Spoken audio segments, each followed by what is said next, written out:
Hello, Leela Viss here. I want to talk a little bit about a new resource that just came out at leelaviss.com, and it's called Connect the Dots. And I want to tell you why I decided to write a resource like that. There's three reasons.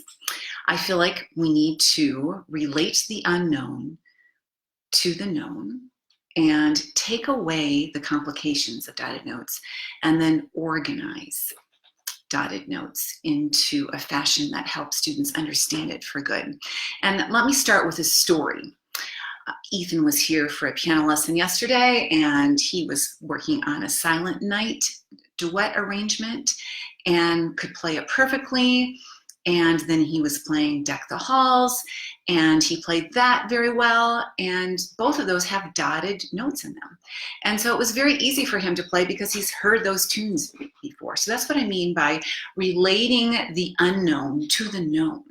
But this is what I found interesting, is I also wanted to test his ability to just read rhythms. So I have this really cool little rhythm board called Fit a Rhythm by Lucy Chu.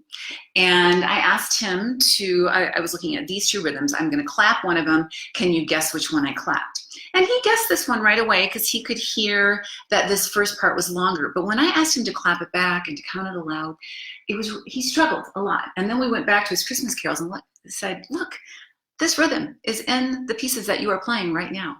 And so it's interesting how people and students of all ages can be stumped by dotted notes. So that's what made me think, you know what, I'm gonna write a resource on just connecting the dots. Let's explain it just a little bit more. You know, when we see a half note, yeah, that's okay. That's not too hard to understand. And for us to get to a dotted note value, there's a lot of steps that we have to go through, and students may not know all of those steps, whereas we may as teachers. So yes, half note, students understand, yep, that lasts for 2 beats. So we've just divided that half note into 2 parts. Still, they probably know that. They're pretty familiar with that. And then we can divide that quarter note into, or both quarter notes into 2 eighth notes, and then we have 4 eighth notes. You know, they probably could understand that as well. Now, this is also getting a little bit more complicated when we tie things together, and we know that we can do that, and it's pretty easy for us to understand that. And this makes it pretty easy to see that, oh, we're going to glue all those together, and then this one is left all by itself. Now, this makes it a little bit more complicated because we're taking out some of those eighth notes and just substituting a quarter note, still tying it to an eighth note, but still, this is pretty clear. But this is what we're expecting our students to understand.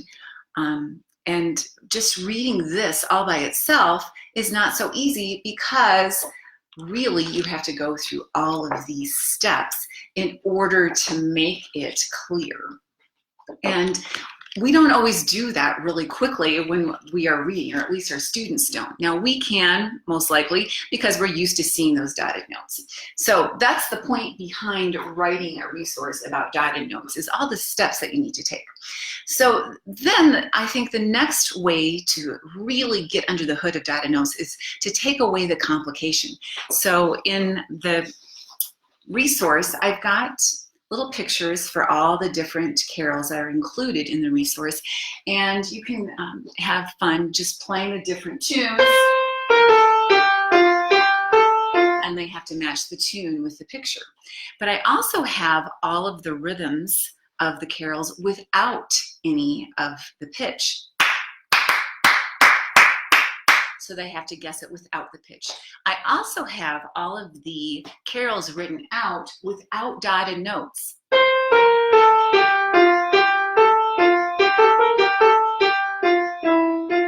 So we're taking away that complication, and immediately their ears can tell them, whoa, we're missing a few things.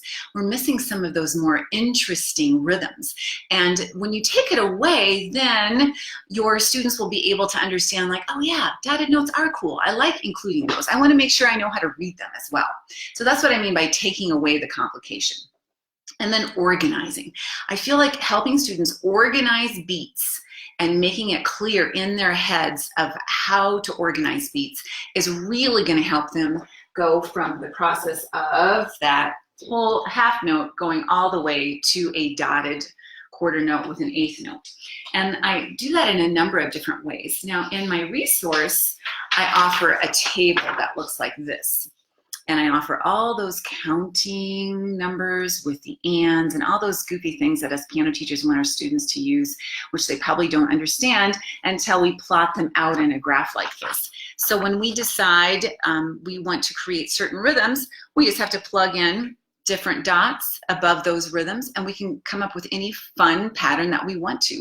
Now, associating a note value to those rhythms, now that's the harder part, but that's where they can start seeing the connection between how we count, where we place note values within that counting, and then how it looks with the note values. Now let me step back and just say that this is one thing that I do with my students all the time, to remind them the importance of a beat. There's not just one part to a beat, there's two parts. And I learned this from my colleague Bradley Sowash a long time ago. I don't know where he learned it, but I thought it was so valuable. Really, every beat has two parts. It has a bounce and a catch, a bounce and a catch. Just like a ball has a bounce and a catch, a beat has two parts, 1 and 2. And yes, we bounce a lot of tennis balls, so don't throw those away. Keep those in your studio. And then what I like to do is reinforce that idea with my can carriers. Now, I'm a fan of craft beer, and craft beer has these little carriers. Usually they're in groups of 4 like this, so I just cut them apart. And this helps students see that, oh, there's two parts to a beat. There's a one and an and. And then, of course, I've got a 2 and, I've got a 3 and a 4 and. But let me just show you what you can do with this. I have little lids that fit right in there. So you can play on beat 1, you can play on the and of beat 1, and those would be 2 eighth notes. You could play on beat 2, and you could play on the and of 2. So that would be 2 and. So that rhythm would be, I'm just holding these up. I've got little post-it putty on these lids just so that they stay up for this purpose. 1 and 2. Okay, that's not so hard. Now you could also do something like this, where you're just playing on the front part of the beat. So it looks like this, 1 and 2 and it sounds like 1 and 2 and. Still pretty basic. Yep, those would be 2 quarter notes. Now this is where the fun comes in, is I've got 1 and 2 and then they start playing on the and of 2 instead of on beat 2. And they start seeing where, you know, you can have fun choosing where you're going to play. It's not always going to be just on that first part of the beat. Maybe it's on the second part of the beat.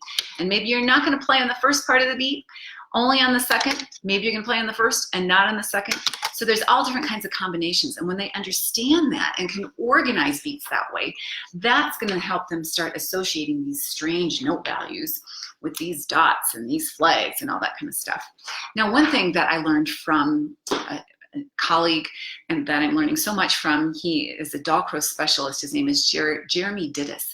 And I thought he shared such a wonderful thing. He said that a dot by a note always tells you to divide it into 3 parts. So if you think about it, a quarter note would be 2 eighth notes. But when you see a quarter note with a dot, you're going to divide that quarter note into 3 equal parts, or 3 parts meaning 3 eighth notes. There's something that really connected with me, just like if we have a dotted half note, instead of just 2 quarter notes, because of that dot, we have to think 3 quarter notes. So just little tidbits like that are all part of this resource, Connect the Dots. Also included in it is a carol rhythm matchup, where I have all these different rhythms of the carols, and you can just cut them in strips, and then students have to match the strips to make the correct carol rhythm.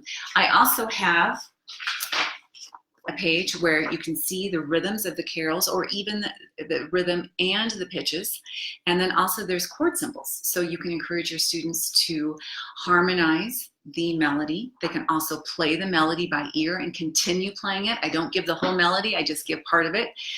That's a great little way for them to build their ear skills as well. And then also maybe even creating an ensemble. One person plays a chord or accompaniment pattern, one person plays the melody. So there's a lot of different options that you can gain from this resource Really, I give you a whole bunch of ideas, but I know that you can explore all kinds of things with these Christmas carols and dotted notes and all those kind of good things. I wanted to say one other thing. One of the things that I like to do is I want students to move with the beat as much as possible.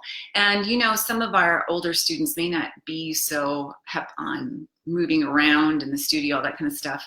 And what I want my students to experience is being able to step to a beat and then maybe trot to the beat. So those would be the eighth notes. I'm not saying any of this, but they're just experimenting with that, and then skipping to the beat. So they start hearing that unequal sound of dotted notes even before they really see them on a page. Now, if you have students that aren't crazy about moving around, or if you just don't have that much room, you can always just do it on a table and, you know, tap, tap, or step, step, step, step, trotting, trotting, trotting, trotting, getting them used to feeling that way, and then eventually skip and skip and skip and skip. So don't feel that you have to move all over if you just don't have the room in your studio. So I'm hoping that this will give you just a few more ideas of where you can go with the idea of dotted notes. I think they're complicated. Like I said before, we're moving from, you know, something like a half note. Okay, yeah, that's worth 2 beats. And then moving to dividing that up, subdividing it up, gluing things together, and coming up with a dotted quarter note and an eighth note. Not always so easy. Now, of course, the resource always also addresses dotted eighth notes, and not just in 4/4 time, but also in 6/8 time. And just in case you've got some extra can carriers, you can always, if they come in a pack of 6, divide them up, and then you can get, sorry, 1, 2, 3, 4, 5, 6 for 6/8 time. I also have made some for triplets, if students encounter rhythms with triplets. And I've even made groups of 4 for when students encounter 16th notes. So don't throw these away if you own any of these, and then start finding little lids at your house that you can plug in there. It really helps students understand rhythm. So I hope that you find this helpful. I will put a link to where you can find Connect the Dots. It's at lilavis.com. It is on sale right now.